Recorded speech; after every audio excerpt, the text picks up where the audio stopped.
Today on the show, I've rediscovered a relic from the past and you're going to love it. The Simpsons is changing in a big way, but it's actually not true or happening at all. Plus, I have a lot of thoughts on the horror movie franchise Saw, and I need to get them off my chest. All that and more on 20th Century Boy, the podcast that's currently fighting over 30 defamation lawsuits.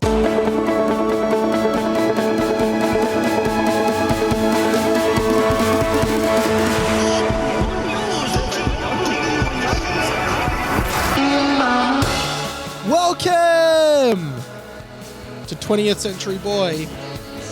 My name is Microscopic Organisms, and this is the inside of my mind. Welcome back to the show. Great to be here with you. My name, of course, is Radio Mike, not Microscopic Organisms, but each week on this show, I start with a different name. Generally, it's Mike themed, so Microscopic Organisms. And thanks to all the people who send these names in, because they're the hardest thing for me to think of every week, and I always leave it to the last minute, and then I'm just sitting there going, Mike Chemical Romance, Mike Fair Lady, Mike Big Fat Greek Wedding, Mike Kampf, and it's just like, what can I do next? So send them in. A lot of people sending in ones I've already done before, like, hey Mike, here's a good one, Radioactive Man, because that's RM. The other rule is they can be RM themed for Radio Mike. And I'm like, no, I've definitely done that one. I've got a list of all the ones I've done somewhere, but yeah.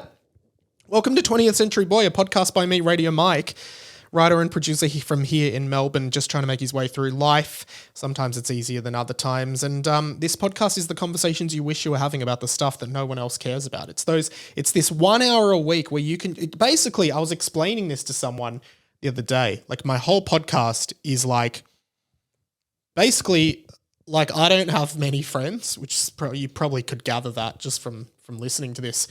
But if I did have heaps of friends and they all gave a shit about what I cared about, that would be this podcast. So basically, you are my fill-in friend, and we have a weekly 45-minute to 1 hour conversation where I just kind of talk at you. You can't reply, but you can reply and I can read it out on the next episode. Hit me up at radio.mike on Insta. It's Radio Mike on Twitter, Radio Mike pretty much everywhere, or radiomikepod@gmail.com. Or comment in the Spotify comments, because you can do that now, or on the full YouTube videos. Check out the YouTube channel, Radio Mike. Big celebration. We hit 6,000 subscribers within a few weeks of getting 5,000, so that's cool. And the YouTube channel is growing a lot, which is awesome. I have a few things that I want to start the show off with, and I think it's going to be a big show, so let's get straight into it. The first thing that I really want to talk about, because, I feel like what I'm about to say has been a subconscious thought in my mind for my entire life, and I've never voiced it. But last night I was just like, I think I just have to get this off my chest, because I've always thought this, and I need people to know about it, because I need to confirm whether my suspicions are true, right? Because here's the thing. I actually think I am itchier than the average person. Now, hear me out. What does he mean by that? This is what I mean. I genuinely believe that I get itchy and have to scratch an itch more than the average person. And it's always been like that for me. Like right now, itch on my outer thigh, right thigh. So I'm scratching it, right? And I think, here's the thing. Itching, scratching, having an itch. I don't understand what itches are. I don't understand why we itch, why we get itchy. I don't know why I think I get more itchy than the average person. Scratching an itch rather, scratching an itch is a pleasurable experience, right? So here's the thing. Being itchy is not a pleasurable experience because it's an irritating thing, but scratching the itch is a satisfying, pleasurable feeling, right? And so I believe I am scratching itches almost constantly during the day. I don't believe that there is a point in time in a day where I'm not itchy somewhere. And I do think that's excessive. Okay? Every part of my body itches. It's just right now, upper right eyebrow and behind my ear. Got it, right? Maybe I just do an itch count throughout this whole episode. No, that would be terrible. That would be so bad to listen to. But right, okay, there's another one. Bottom left outer thigh, right? Scratching it. I feel like I'm always itchy somewhere. That's what I've realized. I itch more than the regular person. Maybe it's because I'm hairy. Like I have Italian heritage. I'm a hairy boy.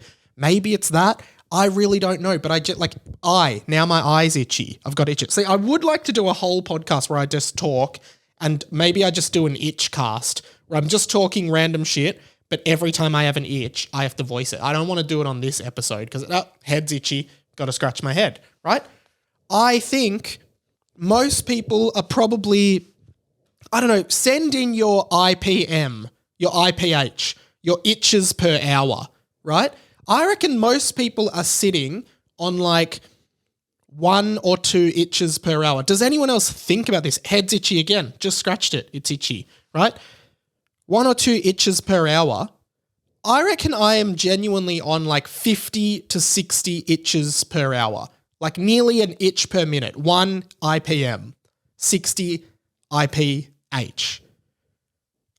Is there a thing where you can be a more itchy person? Because even when I'm in bed sometimes trying to sleep, I'm just like itchy. Now it sounds like I have like lice or something, but my body just gets, like I just always have to scratch parts of my body all the time. I don't know why I'm sharing this, but I've always felt it. I am an itchy boy.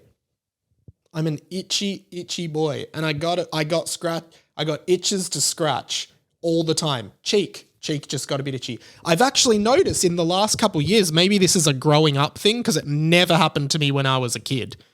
But, left forehead's itchy. See, I'm telling you, like 50 to 60. Anyway, I think that, now I get itches on my body where like, it's almost like this never happened as a kid. It's a recent phenomenon. If you're in your like late 20s, early 30s, let me know if this happens for you. Ear is itchy, by the way. My brain like senses an itch, but then like I go to scratch it and it's like a phantom itch. It's like not there. Like say I'll feel an itch in my arm, but then I'm like, I scratch it and it's like, no, that's not the itch. And then it's like somewhere in my leg. Is something wrong with me? Anyway, these are my thoughts. This is just my rant about itching. I had to talk about it. Nose is itchy, cheeks. I have a problem. I have a scratching. Is there someone who listens to this show who's a doctor, right? Or who is any kind of medical professional, scratch professional who can like give me insight as to why I am always so itchy? I would love to know. Nose itchy again, right? It's scratch central. So I just thought I wanted to start with that. Anyone who has any insight, leave it in the comments, contact the show any way you can, just get in touch with us. The other thing I've been really struggling with over the last few months, and I can't believe I haven't talked about this sooner, but sometimes I'm a big procrastinator. I really struggle to keep attention on one thing. I'm always like opening other windows and stuff and doing stuff when I'm working. Like I get distracted very easily. Very particular trait about me. I remember when I was like moving into this house, me and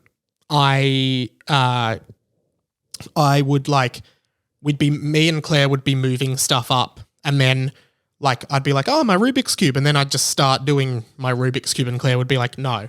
And then I'm like, oh yeah, because I just get distracted from the task at hand. Anyway, one of the things I've been doing to procrastinate lately is playing chess online, chess.com. Because like it seemed like, and the thing about chess is, I know how the game works. Like I know how each of the pieces move. I know everything about how the game works and like you have to get the king in check and then checkmate so the king can't move anywhere, right? I know that, right? So I play chess. I've realized that I suck at chess. I reckon I've been playing on chess.com casually for months against literally beginner level opponents online, and I cannot win a game. No matter what I do, no matter what I think my strategy is, I'm like, yeah, this should work. I always get beaten, right? Then I started playing against computers and I still get beaten. I don't think my brain, I wonder if it's like my brain can't think that far ahead. So my brain's just like, yeah, I'll do this and then I'll do this. But my brain doesn't even take into account that the person I'm playing against can also make moves to counter what I'm doing. So I'm just like, yep, I'm doing this. And then I just end up in a situation where I lose. I don't think I've won a game of chess. I cannot win.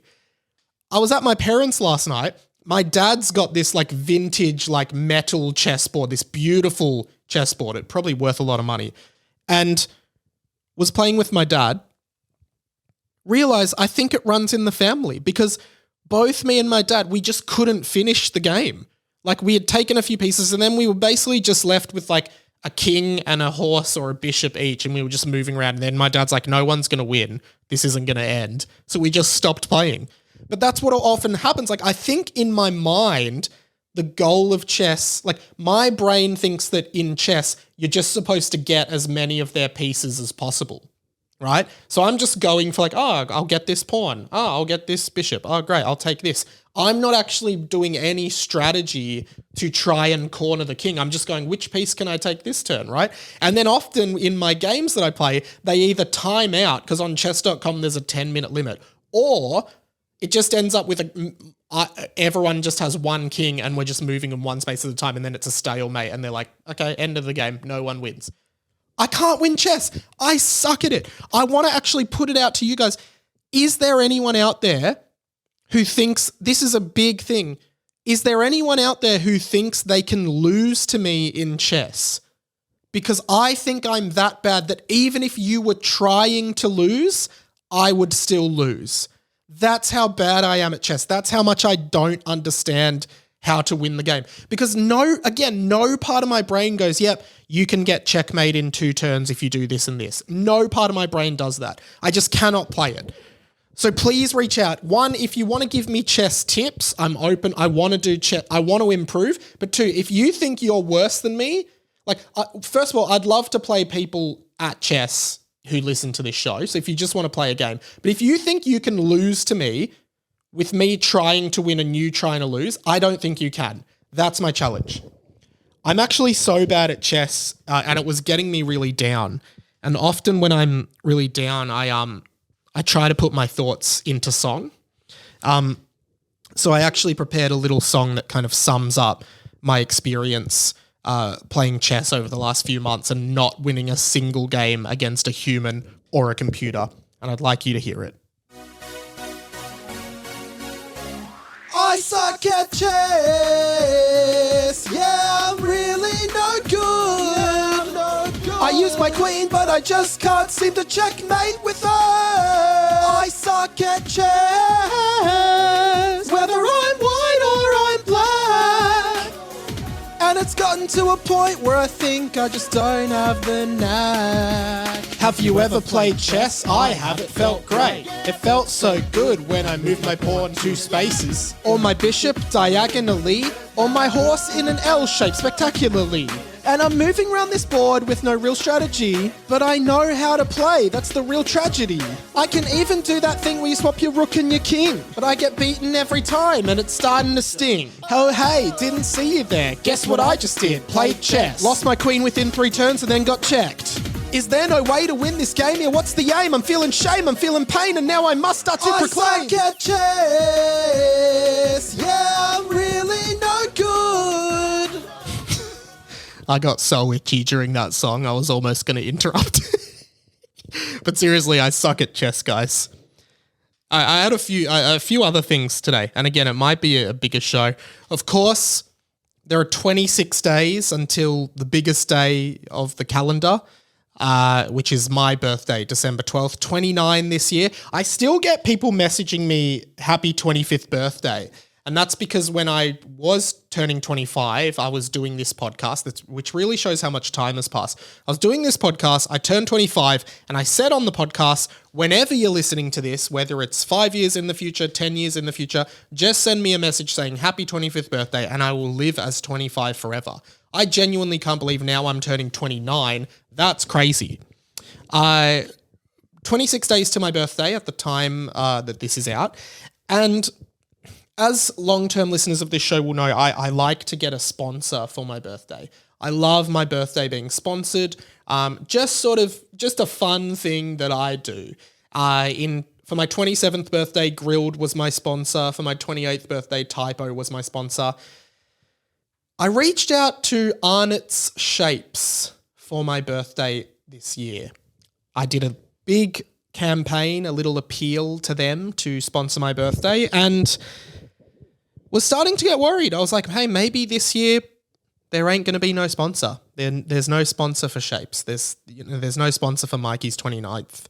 Maybe that's it. Maybe this is all, maybe it's not all it's cracked up to be. Maybe my birthday goes unsponsored this year. But I've gathered a bit of hope because I checked my Instagram DMs today and I got a message from the official Arnott's Shapes Instagram page. They asked me for a postage address. Now, I don't know about you guys, but in my opinion, you only really get asked for a postal address if someone's going to post something to you.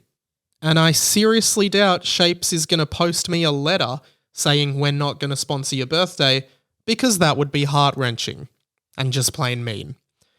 So guys, we could be charging ahead with Shapes as my birthday sponsor this year, and I just wanted to give you guys the update. Still no word yet on Blink-182 letting me interview them, but there's still a few months away from that. We were really running out of time for my birthday sponsor. So there might be a Shapes giveaway on the show later in the year. Get excited for that. I wanted to talk about something that feels a bit like old school, but hear me out. Does anyone remember Guitar Hero? If you were a teenager or a kid in like the mid 2000s to the early 2010s, you almost certainly had Guitar Hero or Rock Band on your console, PlayStation, Wii, Xbox, whatever it was. You almost certainly had it. I was thinking about Guitar Hero the other week. I can't remember why it came into my mind, but I was like obsessed with Guitar Hero for a long time. I was very, very obsessed. If you're not familiar, Guitar Hero and Rock Band Guitar Hero was like a rhythm game franchise. Rhythm games being like music games, and they used the sort of plastic peripheral guitars that you have to like strum the guitar and press the notes as they appear on screen to like popular songs. And it probably first came out in maybe 2006, 2007, everyone had it. Every single person had these plastic guitars in their house, and then come Guitar Hero 4, 4 iterations in, you had a full band. You started having to pay like $250 for like 2 plastic guitars, a plastic drum kit, a plastic microphone, and like all this other shit that you just plug into your PlayStation, and your house, your living room, your parents would complain because your living room was full of plastic musical instruments, and you'd be spending all your time playing expert mode on Guitar Hero Through the Fire and the Flames by Dragon Force and all the other songs, right? You'd be playing all your time, then you just leave it there, leave the drum kit there. No one wanted the drums. I remember like you used to go to people's houses and they'd have Guitar Hero or Rock Band. Rock Band, basically, Guitar Hero was developed by a company called Harmonix. And then I think the brand Guitar Hero, this is boring stuff, but the brand got bought by Activision. So Harmonix then wasn't making Guitar Hero anymore. So then they just started making a different game called Rock Band, which was the exact same thing, just with different songs, right? And I just think like, yeah, there was a period of time where just everyone had these instruments and everyone just wanted to do guitar. No one wanted to play drums because it was stupid, and no one wanted to sing because it was embarrassing.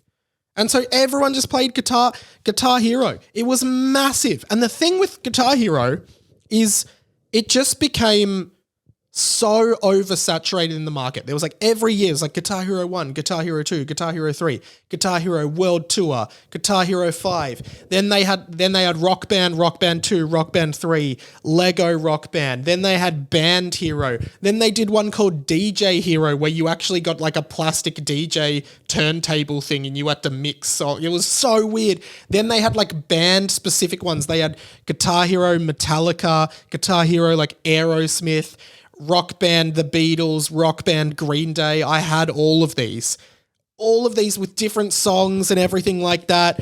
of like probably the most famous one is Through the Fire and the Flames by Dragon Force, which was like the hardest song I think on Guitar Hero 3. Everyone who knows that song just had a heart attack imagining that.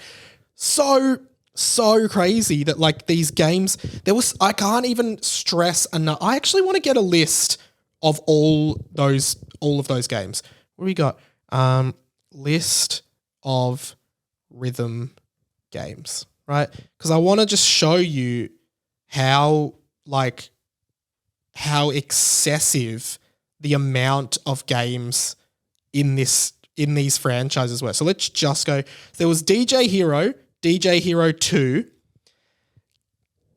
Guitar Hero 5, Guitar Hero Encore, Rock the 80s, Guitar Hero 2, Guitar Hero 3, Legends of Rock, Guitar Hero On Tour, Guitar Hero On Tour Decades, Guitar Hero On Tour Modern Hits, Guitar Hero Smash Hits, Guitar Hero World Tour, Guitar Hero Aerosmith, Guitar Hero Metallica, Guitar Hero Van Halen, Guitar Hero Warriors of Rock. We then go down to all of the entries in the Rock Band. We've got Rock Band, Rock Band 2, Rock Band 3, then the Beatles, yeah. And Lego Rock Band. Anyway, you get it. There's a lot of stuff.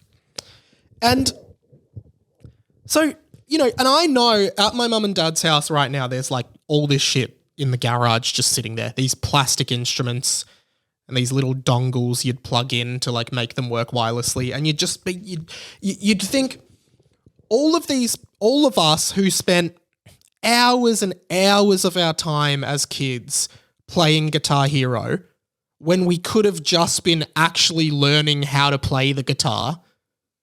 It seems so counterintuitive because you would go to like friends' houses, parties, people would just be playing Guitar Hero together. I was like, yeah, this is awesome, man.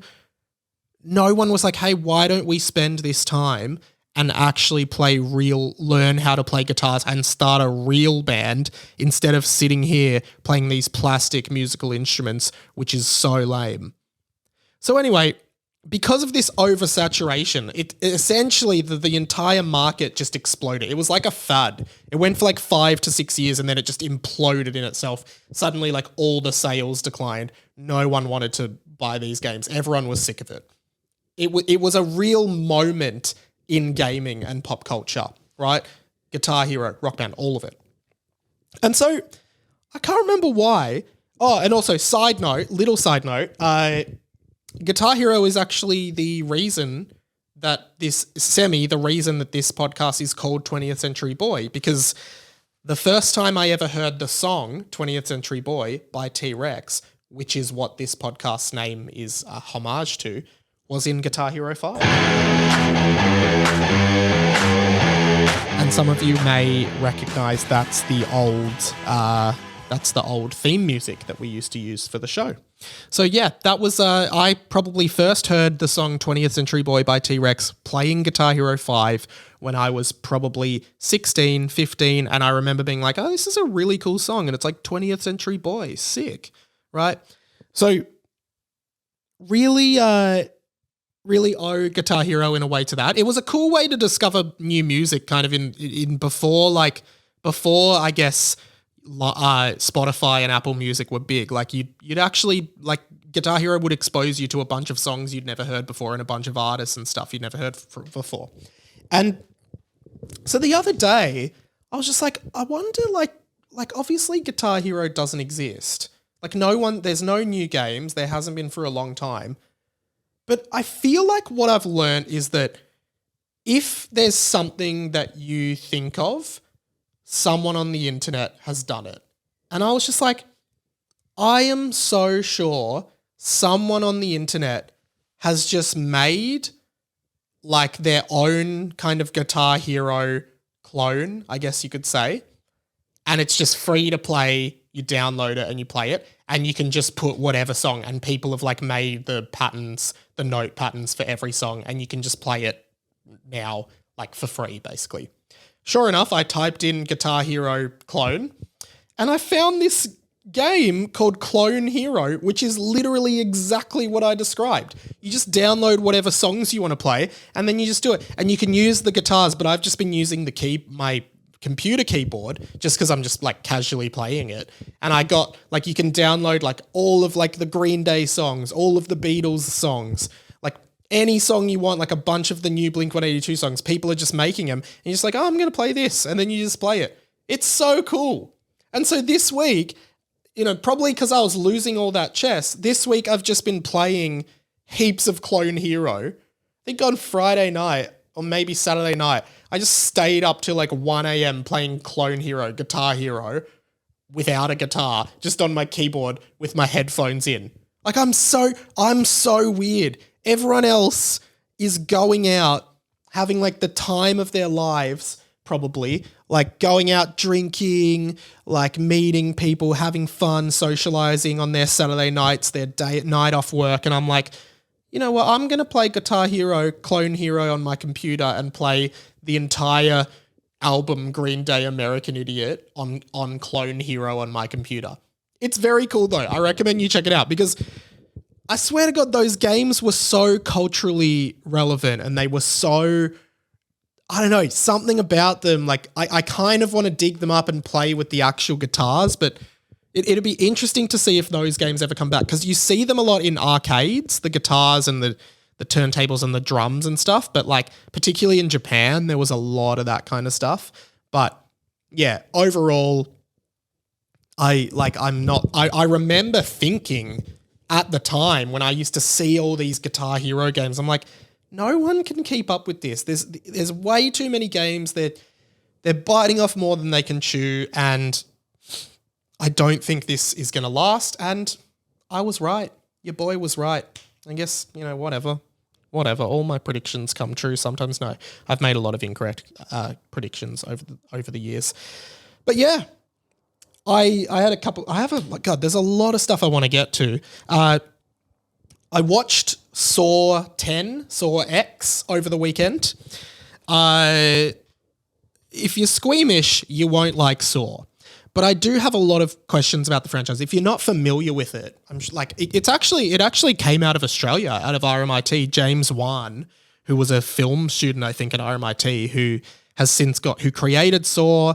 I'm pretty sure he created what's that movie called? I haven't seen it. It's not Inception. That's obviously not it, but it has a similar.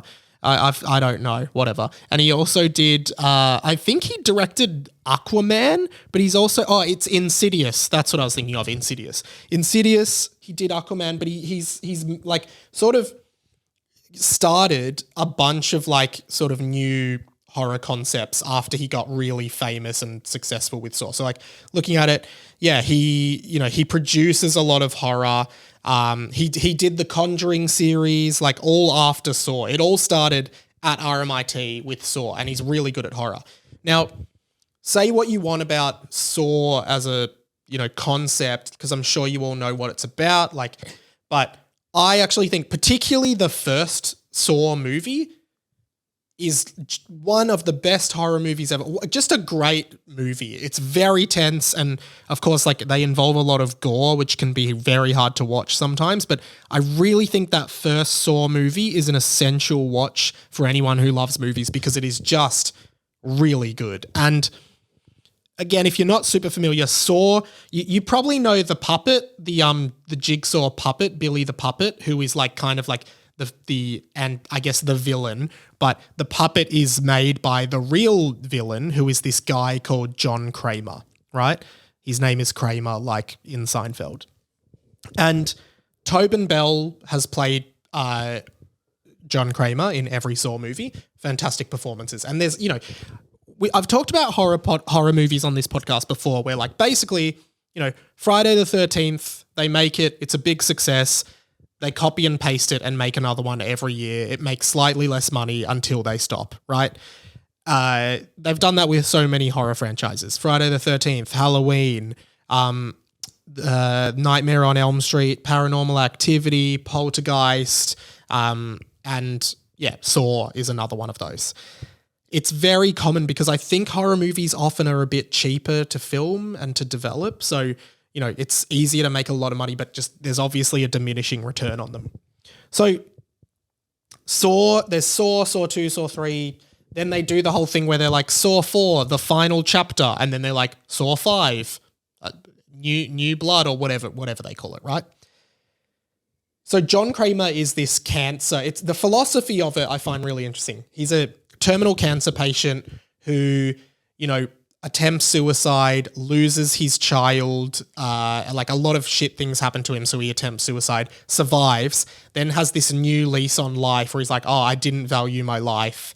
Now I see the true value of my life now that I have cancer and that I've survived this attempt on my own life. And then his thing is he puts people in these traps that it's like, hey, you have 1 minute, either you cut off your leg or this thing you're wearing on your head crushes your skull and you die. Which do you value more, your life or your leg? And it's like this dilemma where you force people to do stuff they don't want to do just to stay alive. And his thing, now obviously it's wrong, but his thing is like, they're morally corrupt people. Throughout the series, it's like people who are doing like insurance fraud or criminals or people who are scamming people. He kidnaps them, puts them in these traps and makes them consider those decisions. And his thing is like, I'm helping them see the value of life and doing the right thing and everything. But he's obviously doing the worst thing, which is murder. But there is this like complexity because all of his victims are bad people. And generally for the first sort of 3 or 4, maybe 3 movies and then some of the later ones like that's sort of the case. Like all of his victims are bad people. Some of the later ones, they sort of, because the idea is he always says like, I don't kill people.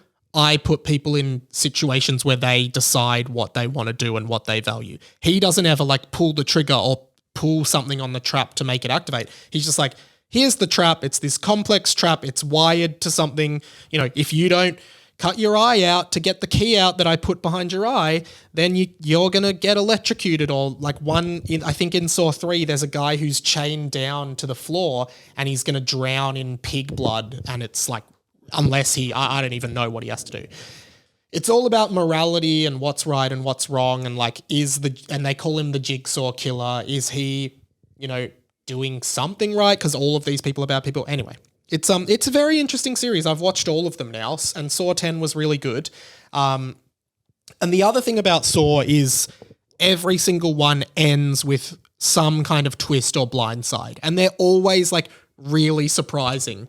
Particularly the first one. Like the first one is one of the greatest twists in cinema history, which I won't say on this because I want people to go and watch it. But every single movie, there's something that gets you on at the end where you're like, oh, wow, I never would have seen that coming. And often it's that, basically John Kramer is this mastermind killer, or not killer. He's this mastermind orchestrator, and he's always one step ahead. And often at the end of the movie, I was talking the other week about that song from Talk to Me, but I said it was like an iconic horror theme.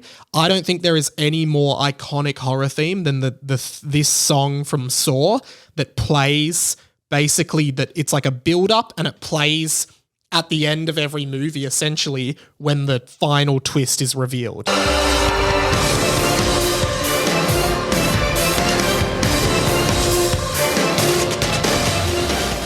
I love those moments, and you're always like, oh my God, no way. It really takes you by surprise. And Saw 10 was great. They've started like spacing them out and actually making them like good films now instead of just like churning them out over and over, because they did get worse and worse over time. But I do have a soft spot for that franchise. But here's the real thing, the real question I have about Saw. And if you follow me on Twitter, you might have already seen that I tweeted about this. Here's what I think every time I watch a Saw movie is, how does John Kramer, the jigsaw killer, have so much time, money, and energy to be building these complex mechanical engineered traps that are perfectly orchestrated in big like warehouses with multiple rooms? How is he doing this? At what point is he sitting down and planning it and then building all these traps? Because it feels like he's churning out a lot of traps to kill people. A lot of traps. And he's planned it all meticulously and nothing goes wrong. And these traps involve like electricity. They involve like mechanical moving parts and genuine like engineering, wiring, like all of this stuff that has to go right. And he somehow just planned them. I know it's just a movie. Someone's going to be like, dude, it's just a movie. I know that. Just, entertain me for a bit, right? I'm entertaining you.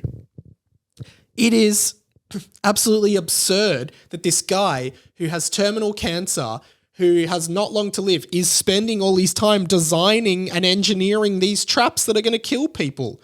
Where does he have the time? And it must be expensive. And what does he look like at like the hardware store where he's like, yeah, I'm going to buy these gears, like these nails, a helmet, and various hammers and a surgical knife, and also some handcuffs and duct tape. Oh yeah, cool. That'd be $5.99. No worries. Like it just doesn't add up.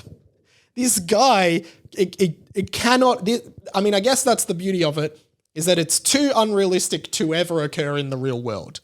No one person could orchestrate what the Jigsaw Killer is orchestrating on a real world level. And that actually brings some comfort to me. But I highly recommend you watch Saw because I genuinely really enjoy that series, and there's so many twists and turns. But I don't know how John Kramer manages to do all of that. But Saw 10, really just a really good movie that again challenges that morality thing and the blackness and whiteness and grayness of ethics and morals, and just like what sort of evil and desperation can do, and go and watch it. I really, really enjoyed it. And go and watch the first Saw as well. Another thing that I noticed in the news this week that really cracked me up is the Simpsons has been making a bunch of headlines. The Simpsons has been in the news a fair bit, actually. Both times I've seen it, and I'm focusing on one, but both times I've seen the Simpsons in the news this past week have been like incorrectly reported stories. And I've talked a lot about, my thoughts on modern Simpsons and everything. And I still watch some of the episodes just because I'm like, oh yeah, I'll watch this. Like I have like my Plex server that auto downloads everything. So sometimes it's like, yeah, there's a new Simpsons app. I'm like, great, I'll pop that on. So the first thing I saw, because the thing I always look forward to every year with The Simpsons is the new Treehouse of Horror episodes. I don't have to explain what that is. If you don't know, you're too young. I don't know. But I watched the most recent Treehouse of Horror, and there is there's one of the segments shows the episode where the Simpsons are on the houseboat and Sideshow Bob has Bart tied up, and it's like an alternate ending where Sideshow Bob kills Bart, which drives Lisa mad, and the segment ends with Lisa killing Sideshow Bob. And I saw all these news outlets being like, oh, The Simpsons has killed off popular character Sideshow Bob. Who knows if it seems to be permanent. Who knows if he's ever coming back? And they were like leading with this headline, like Simpsons kills off major character. I was just like, no, they didn't. It's a Treehouse of Horror. Do you not know how Treehouse of Horror works in The Simpsons? They're non-canon. Bart died at the start of that segment as well. They're not killing Bart off. It was just a stupid clickbaity article that was getting people to click. Basically, like in the Treehouse of Horror episodes, characters die all the time. That's the point. They're horror movie spin-off. Not spin-offs, they're horror movie parodies. And then the people are like, wow. Like, I just find it hilarious that they're like, wow, The Simpsons have killed off Sideshow Bob, but they haven't killed off Bart, who clearly was murdered at the start. Anyway, it was ridiculous. But then I saw this other one that the Simpsons animators or the Simpsons staff actually clapped back on. Because a bunch of articles sort of came out based on a recent episode of The Simpsons, where articles have claimed that Homer Simpson will no longer strangle Bart Simpson in The Simpsons because of changing attitudes to that. And of course, Homer strangling Bart, iconic and, might I add, harmless, cartoony violence that no one actually looks at and goes, I should do that to my kids, but whatever. In a recent episode of The Simpsons, this dialogue is exchanged between Homer and another character.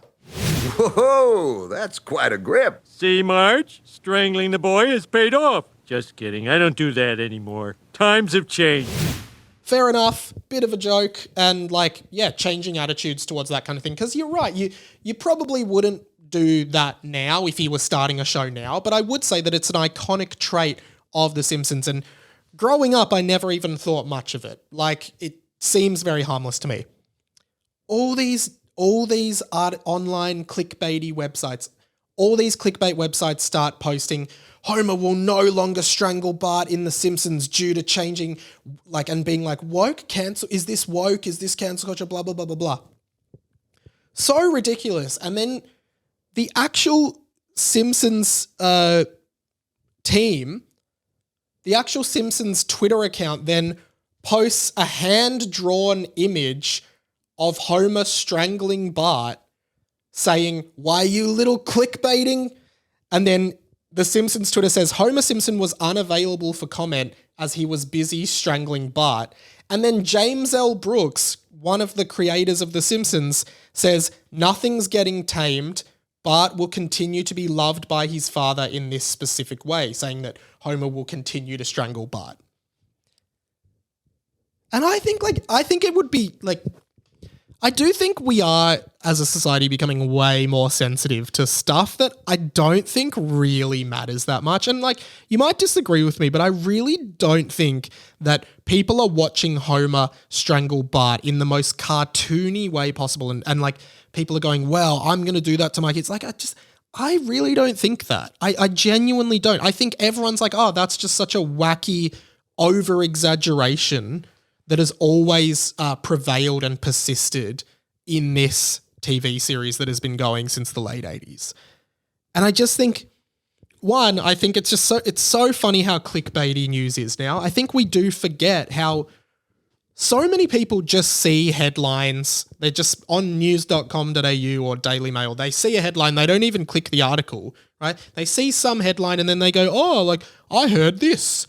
I heard blah, blah, blah, blah, blah, blah. And it's no, you saw a headline on a clickbait news website that wants to get you to click. And this is how rumors spread, how misinformation spreads, how false information spreads. This is how it happens because when now nobody reads actual journalism. No one actually goes and reads proper researched articles. They just read headlines from anywhere and they're oh, apparently this. It's what? It really irritates me. Really irritates me about the society we're in that clickbait is so prevalent and also necessary because of our societal structure of capitalism. Clickbait equals clicks, which equals ads, which equals money. And then you get so much misinformation and everyone is misinformed and no one knows what's actually happening. I think we actually do need to make sure we fund and support proper journalism that actually researches and looks into stuff and has verified sources instead of this bullshit that admittedly we're all addicted to, Daily Mail and whatever, where it's just trash. It's just fake. It's all nothing designed to cloudy everything. So everyone's I have no idea what's going on. I just saw a headline and now I'm going to say it in a conversation because I saw it. I don't actually know anything, but I saw someone else write this, so now I'm going to say it because I'm insecure and I don't have any of my own opinions, so I just say stuff that I saw online. I hate it. And this is a small example of that with the Simpsons thing where people are oh, what's a clickbaity article we can make from this Treehouse of Horror thing? Oh, Simpsons kills off major characters. Then someone goes to work and goes, oh, apparently they did an episode where they killed Sideshow Bob off and he's not in it anymore. It's no, that's not true. Anyway, it frustrates me to hell and back, but this is just the world we're living in these days. This world of no one knowing what the hell is going on at any point, and it's no good. Final thing for this week. Maybe, this will probably have to do. And it's actually related to everybody's favorite holiday. We wish you a Merry NoMas. We wish you a Merry NoMas. We wish you a Merry NoMas. It's the middle of the year. One of the best openers this show has ever had. I actually, side note, guys, I actually had this idea where I was going to record an hour of NoMas carols and put it on this feed. And the catch is that it would just be an hour of silence because there is NoMas is the period in November where we don't think about Christmas because it's not December yet. So it's going to be like, hey guys, I've recorded an hour of NoMas carols just to, play around the house and get into the NoMas spirit this November. And then you'd turn it on and it would be all silence. But then I was like, well, then people might turn it on expecting to hear like parodies of Christmas songs. And then they might get confused and then everyone will message me being like, hey, I think it's just silence. And I'd be like, nah, that's the joke. It would just be too hard. I thought it would have been funny, but I think it would just confuse people. But anyway, it's NoMas. Happy NoMas to you. I hope you are celebrating NoMas in the best way possible, which is not doing anything different to your day-to-day life. I have asked people to name and shame any business, person, individual, company, whatever, who is not adhering to the NoMas tradition of not celebrating Christmas to December. And I feel like I would be dishonest if I didn't do this. I need to self-nominate. And I think the listeners need to write in about what my punishment for this has been, because I have the other night I watched a Christmas movie. And also, I was at my parents' place last night and my mum asked me if I have a Christmas tree and I said no. And she said, do you want one? I've got a spare. And I said yes. And I now have a Christmas tree in my house, not set up, but in my house I have a Christmas tree. And I quickly realize that I have breached NoMas. I can't believe, I think the spiral for this was it was Halloween. And so I watched The Nightmare Before Christmas, the classic Jack Skellington and This Is Halloween, you know it. I watched that, which I think is a Halloween film. But of course, the story of The Nightmare Before Christmas is Jack Skellington, the Pumpkin King of Halloween Town, is tired of Halloween, stumbles his way into Christmas Town and decides to bring Christmas to Halloween Town. So I guess I watched it for Halloween, but I guess it's debatable whether it's a Christmas movie or not. And then the next week, I don't know what came over me, but we watched a movie called A Boy Called Christmas, which is, I do not deny, is a Christmas movie. And I watched it.